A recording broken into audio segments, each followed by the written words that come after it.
This week, we're going to do book recs based on popular book tropes. That's right. So if you have a book trope and you're like, man, I'm just really feeling an enemies to lovers book right now, but I don't know what to do. I got you, bestie. I'm about to literally pair you books with tropes. When I say enemies to lovers, damn it, I mean enemies. So with that being said, we're going to jump into all of the book recs I got for you guys today. Here's the ones we're going to do. We're going to do enemies to lovers, professor student, forbidden romance, found family, and possessive and obsessive MMC, because I read a lot of all of these. Are we going to have some repeats? Some three-peats with series? Absolutely, because if a book fits the trope, I'm gonna give it to you if it's a good fit and I think that it'll scratch the itch that you're looking for. I don't care if I repeat it for every single trope. I'm gonna let you know, hey, try this one. And if it's a three-peat, four-peat, that just means it must be a fabulous freaking read. That just means, hey, it's a sign. Hey, read this book. You know what I'm saying? So with that being said, let's get into it.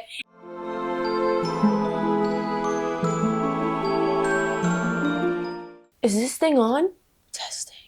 What if I did a little ASMR vibes? And I was a bookish ASMR and I did this. Oh, it can't be me because as much as we love it, I'm way too loud for that shit. So here we are, book besties. Welcome back to another YouTube video. If this is your first time here, I'm so sorry. I don't usually start it off like that. You liked it, don't lie. If you're returning, thank you so much for coming back. And if I miss any of your tropes, feel free to drop them in the comments because I will do a part 2, part 3, part 4, whatever it is to give you all the book recs, all right? Let's do it. Also, if you're new here, the thing about me, I gotta sip on my coffee throughout. My energy is directly correlated to my coffee. If I'm all down here and I'm all like, it's probably because I don't have a coffee in my hand. I'm addicted to coffee. I'll admit it. And you know what? I did go through a stage in my life. No one asked this. I did go through a stage in my life where I was not drinking any caffeine at all. And I felt real righteous about it because caffeine's a drug. You should try to take a break. Girl, get off your high horse and go drink your fucking coffee. So here we are. No one asked. Whatever. So we're going to start off strong with the number one trope, the trope that everybody loves, most people love. There are people who don't love it. Couldn't be me. I'm obsessed with it. And that's going to be the enemies to lovers. And when I say enemies to lovers, I do mean enemies. I mean true enemies to lovers. I'm so tired of people calling it enemies to lovers and then by chapter 3, they're besties. Hey, I don't want you to hold my hand yet. I want you to try to kill me at least 5 more times. Thank you. So with that being said, we're going to start off strong with Zodiac Academy. This is true enemies to lovers. It is a bully romance for stars' sakes, people. If you want true enemies to lovers, this is going to be the one. Read your trigger warnings. Know if it's for you or not, because some people don't love the bullying aspect. I can't say I agree because I do love enemies to lovers that are true enemies. They're enemies. They're rivals. I'm telling you, this one will feed your enemies to lovers need. And while we're on the topic of the Twisted Sisters books, we are obviously going to have to say never keep. If you have not dove in to the Sins of the Zodiac, this has been one of my favorite series this year. Book 2? Book 2? Oh my God. I thought book 1 was good. Book 2? Oh my God. This is what I would love to address as true enemies to lovers again. So much so that we have 2 books out and I still don't even know if the enemies are actually going to be lovers. I'm speculating. I'm assuming they're going to be lovers, but they are literally still enemies. Enemies who maybe have shared a few kisses, not happy about it, not in a way that they wanted it, but they wanted it. You know what I'm saying? You know what I'm saying. So never keep. Another one, really good, true enemies to lovers. Now the next enemies to lovers we're going to jump into is going to be Feathers So Vicious by Liv Xander. Listen, when I first started this book, I honestly didn't really know what I thought it was going to be. But let me tell you, I still have to read book 2, and the way that book 1 ended, I don't even know. As a matter of fact, I might need to pick that up tonight. Book 2 is going to go crazy, but Feathers So Vicious is actual enemies to lovers. Well, the guy I like, one of the guys, there are 2 guys. There are 2 guys, because who doesn't like that? Well, some people don't like that. That's fine if you don't like that, but there are 2 guys. How many times am I going to repeat that? Take a shot every time I say 2 guys. There are 2 guys, there are 2 guys. Anyways, Am I overstimulated from the coffee? Chill. Calm down. The guy that I like the most, he hates her. Oh, he hates her.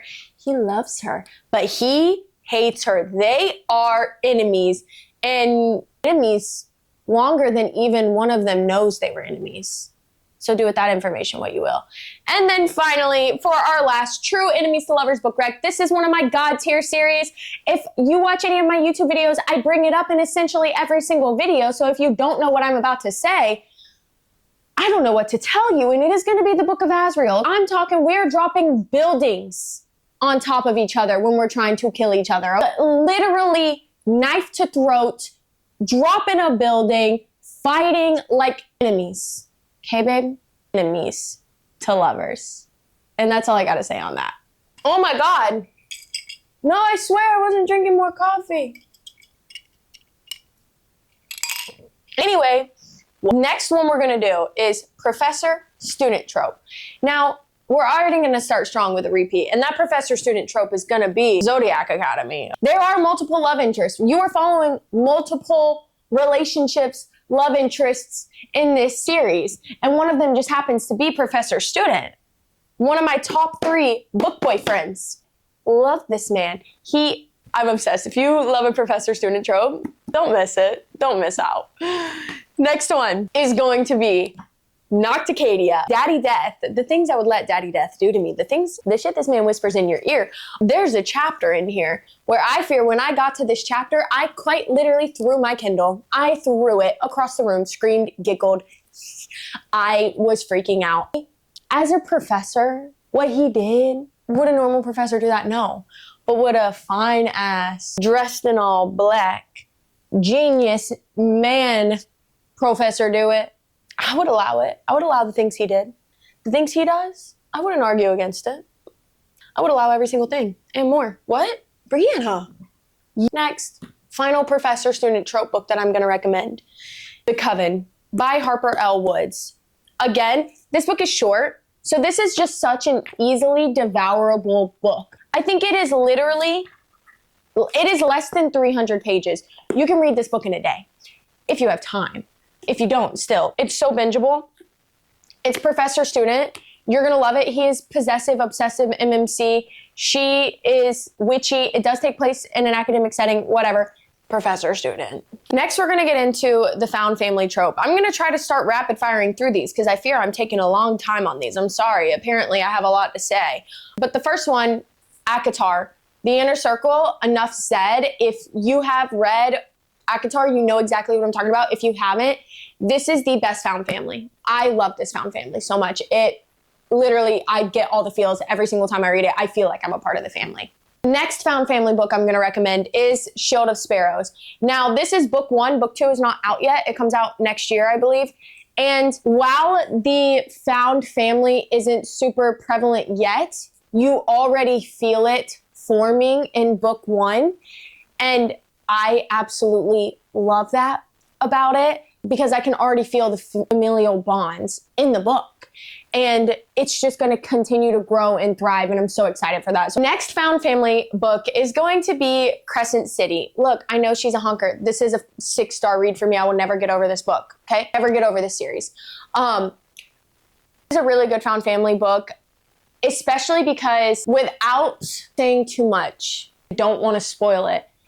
But just know found family in this book means a lot, and it means even more to the FMC because of things that happen in this book. And I think that when you read it, you'll understand what I'm saying, but it's genuinely so beautiful, and I think that you'll love the found family in this book. And then last, but most certainly not least for the found family trope, we are going to mention Lies of Lena by Kylie Snow. Listen, this book, this series is starting off with not necessarily an isolated, I don't want to call the FMC isolated because she's not necessarily isolated, but like a kind of isolated FMC because she is a mage and the mages are hiding. They're all in hiding. So she is hiding who she truly is.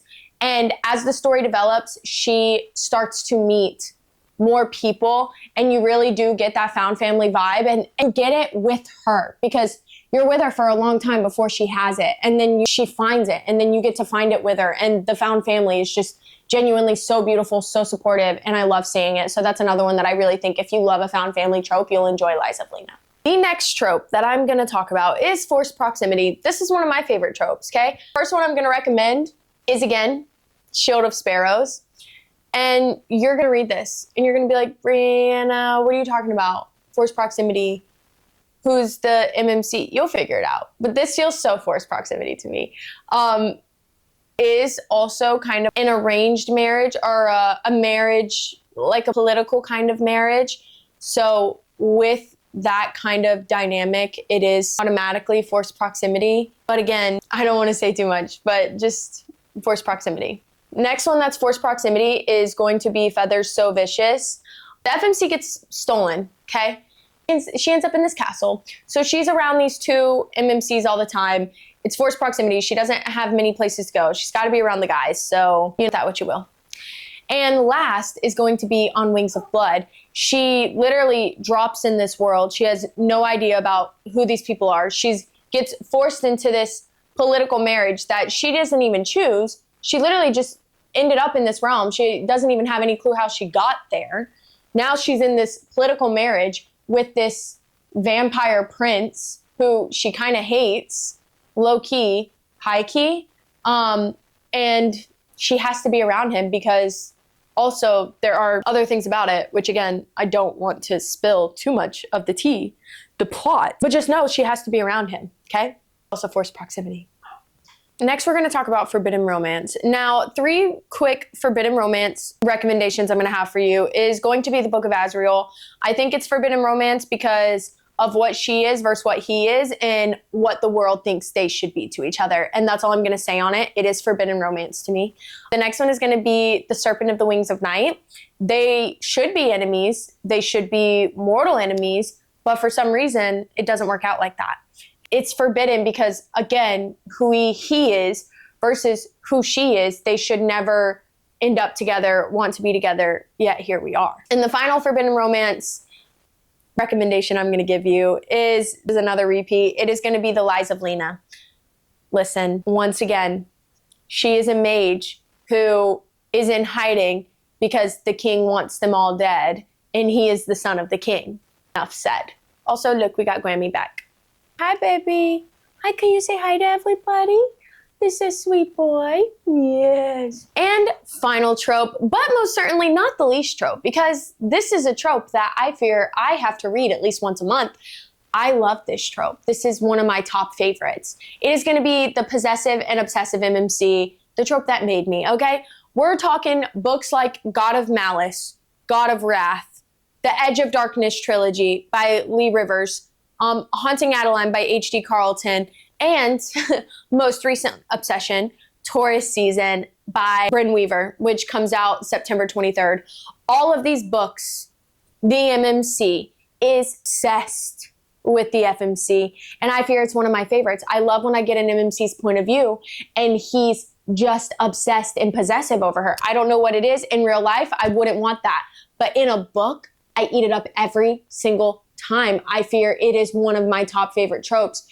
Majority of my favorite MMCs are obsessed or possessive in some shape, form, or way, okay? Look, God of Malice, Killing Carson, top 5. Haunting Adeline, Zaid Meadows, top 5. Taurus Seasons, one of my absolute favorite reads.